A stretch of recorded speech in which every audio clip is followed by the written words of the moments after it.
ปีสุดท้ายที่เฮาได้เฮียนด้วยกันปีสุดท้ายที่เฮาจะต้องจากกันผ่านการเฮียนผ่านวันเวลาจนทำให้เฮาได้หูจักกันได้เป็นเพื่อนกันจนวันนี้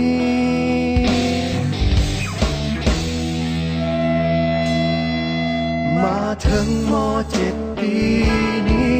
ก็เลยห้องเพลงนี้แทนใจก่อนที่เฮาจะจากไปห่างกันให้ทุกคนจดจำในใจฝากเพลงนี้ไว้ให้คิดถึงกันเมื่อต้องถึงวันที่จากไป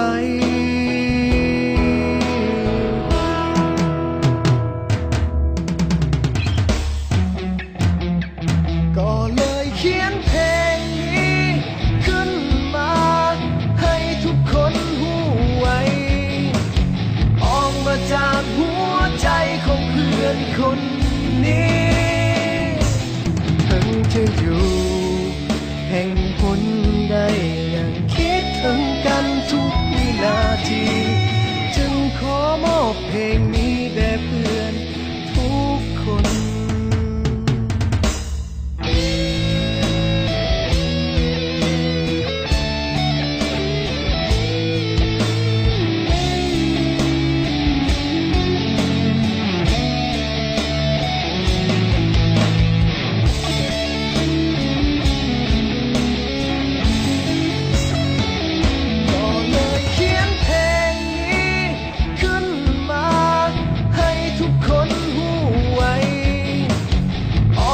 จากหัวใจของเพื่อนคนนี้ถึงจะอยู่แห่งหนใดยังคิดถึงกันทุกวินาทีจึงขอมอบเพลงนี้แด่เพื่อนทุกคนสุดท้ายนี้ที่บอกเอาไว้ถึงจะอย่างใดก็ยังมีคำว่าเฮาคำว่าเพื่อนในวันนี้จะบ่มีวันเก่าพวกเฮาม.7 ปีสุดท้ายคำว่าเพื่อนในวันนี้จะบ่มีวัน